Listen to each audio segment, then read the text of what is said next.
All right, so I was able to hack together the logic in order to render this blog within this Blazor SPA. So we've got our blog page here with all these links to the different categories, if you will. So we can click on any of these. It's going to then render that category, pulling a specific amount of data or blogs based on a criteria, recent, the last 10, whatever.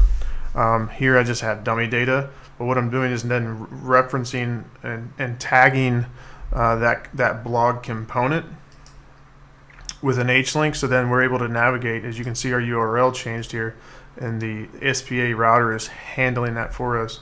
So here we've got a more concentrated view on a specific blog.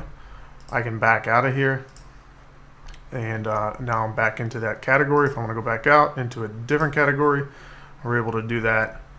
Again, this data is just dumb data right now, and it's within the code base. So the next step is just to move it to a database and ensure that we can have that functionality of retrieving it successfully.